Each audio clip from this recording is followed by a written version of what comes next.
Martine Latulippe sort de sa zone de confort.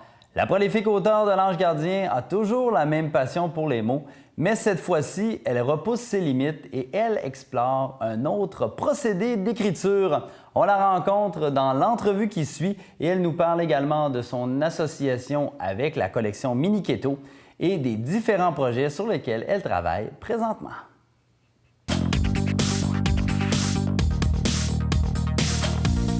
Martine Latulippe, comment vas-tu? Très bien, merci.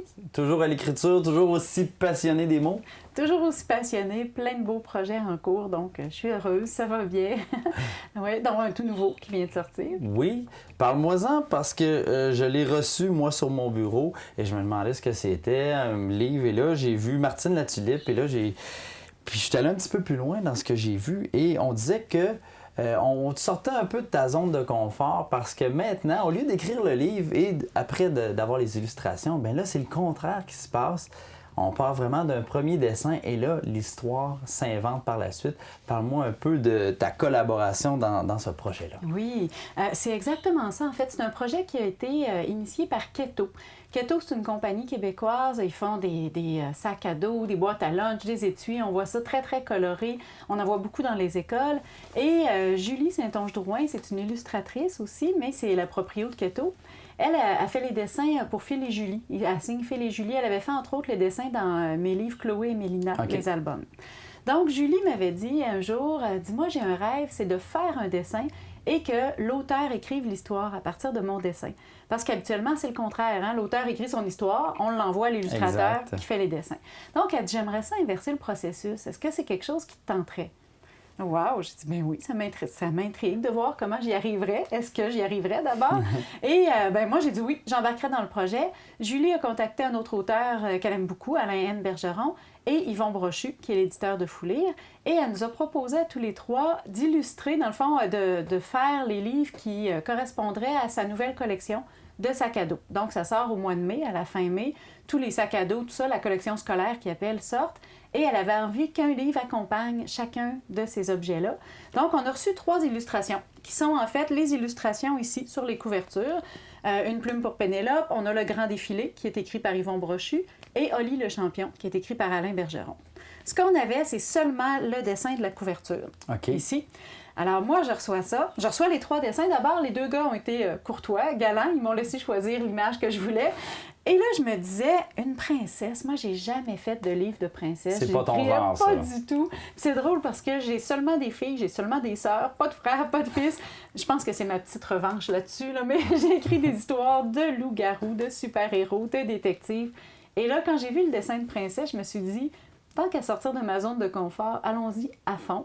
Donc, j'ai choisi cette image-là et à partir de ça, j'ai écrit l'histoire donc de Pénélope. Après, je l'ai retournée à Julie, puis là, elle a fait le reste des illustrations. Jusqu'à quel point ça vient compliquer la chose pour toi, là? Bien, en fait, d'abord, spontanément, j'aurais jamais écrit une histoire de princesse. Donc ça complique pas mal parce que c'est pas tellement dans mon imaginaire. Dans ton registre. Là. Exactement. Donc ça, puis en plus, à un moment donné, il a fallu que je me dise, bon, c'est pas grave si tous les détails sont pas là. Tu sais, là, je voyais, OK, la couronne est faite en plume, elle a un livre dans les mains, elle a une grande robe, tu sais, est-ce qu'il faut que je parle de tout ça dans le livre? Mais là, ça finit plus. Là, je me suis dit, non, faut que je trouve mon histoire à partir de ce personnage-là, puis après, ben là, j'ai coupé certains éléments. Le livre n'a pas d'importance vraiment, le livre qu'elle tient dans ses mains. Dans mon histoire, c'est pas important. Par contre, la plume, c'est devenu l'élément essentiel de mon histoire, la couronne en plume. Donc, il a fallu que je fasse des choix. Alors, ça complique pas mal, mais c'est très agréable. Moi, c'est mon 62e livre que j'écris, 62e roman jeunesse, et c'est la première fois que je fais ça. Ça, c'est agréable de se faire un petit peu, tu sais, brasser, là, de se faire dire, on essaie autre chose de nouveau. J'aime beaucoup ce côté-là, là, non routinier, on essaie autre chose. Ça a repoussé un peu pas mal tes limites? Oui, quand même. C'est un public que je connais déjà bien parce que ce qu'on vit, c'est fin première année, deuxième année, donc public premier cycle. J'ai déjà toute la classe de Madame Zoé qui s'adresse à ces jeunes-là, donc j'ai 15 livres déjà d'écrits pour eux. Donc, je connaissais bien l'âge visé. L'histoire de princesse, c'était nouveau. Partir de l'imaginaire de quelqu'un d'autre, c'était nouveau. Mais j'ai tellement aimé ça que finalement, je me suis engagée pour 3 ans. Donc, je vais refaire l'expérience 2 autres fois. Alors, c'est bon signe. Tu as parlé tout à l'heure de Mini Keto. Oui. Cette marque-là, c'est rendu presque ça. J'aimerais ça que tu m'expliques un peu, tu en as brièvement parlé, mais l'ampleur du phénomène, parce que c'est très, très gros, là. C'est énorme, effectivement. Keto, quand ça a commencé, ça fait 16 ans que l'entreprise existe. Ça a été cofondé par Julie, donc Saint-Onge-Drouin, et Catherine, dont le nom m'échappe, là. Mais en tout cas, ce sont 2 filles qui ont fondé ça. À l'origine, elles faisaient de la peinture sur céramique. On avait beaucoup des tasses, des assiettes, des verres, des coupes et tout ça. Il y a quelques années, elles ont pris un tournant, elles ont commencé à faire des sacs, sacs à bandoulière, sacs à dos, du matériel de papeterie, beaucoup de cahiers, des cartes de souhaits. Et là, ça a comme explosé. Ils sont rendus partout. On les voit partout dans les magasins, dans les écoles. Moi, je fais beaucoup de visites scolaires. Dans chaque classe, c'est sûr qu'on voit des boîtes à lunch keto, des étuis à crayon keto. C'est pas étonnant parce qu'elles ont une façon d'utiliser les couleurs. Là. C'est très chaleureux, c'est très vivant. Et ça, c'est un beau défi aussi d'essayer de rendre ça par l'écriture. Moi, quand je voyais les dessins, je me disais, c'est tellement beau, c'est plein de poésie. Et il fallait que j'arrive à rendre ça dans mon histoire. Parallèlement à ça, est-ce que tu travailles sûrement sur d'autres projets présentement? Oui, effectivement. À l'automne, le prochain Marie-P va sortir. Un nouveau roman ado, un peu dans le genre du Cri, qui était un roman sur l'intimidation. Là, ça s'appelle Les aveux. On retourne donc dans un univers école secondaire, un suspense, encore avec l'intimidation un petit peu qui est abordée. Et gros projet. Je ne sais pas trop supposée d'en parler, on s'en parlera peut-être. Mais en septembre, une nouveauté, on est 4 amis auteurs jeunesse. Tous les 4, on a écrit un livre ensemble. On habite aux 4 coins du Québec. Tout s'est fait par courriel. On se répond, on se relance. Donc ça aussi, c'est un nouveau projet qui est très motivant. Ça s'appelle La Bande des 4.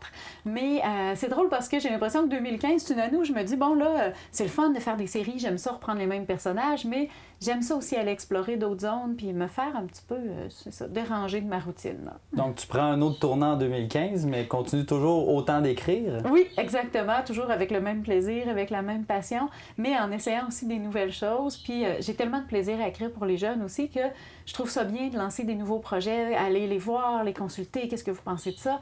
Je trouve que ça garde allumé, ça garde dynamique, de pas seulement s'asseoir là, sur ce qui fonctionne déjà bien. Là. Mais justement, ça va bien énormément pour toi. Tu dois être contente parce que il me semble que depuis qu'on se connaît, que je te connais comme auteur, ça n'a jamais arrêté de progresser dans le bon sens pour toi. Je me considère très chanceuse. Déjà, je suis privilégiée de faire un métier qui me passionne autant. Effectivement, on entend parler un peu, bon, c'est difficile pour certains éditeurs, puis tout ça. Moi, depuis quelques années, tout va bien, les nouveaux projets qui arrivent.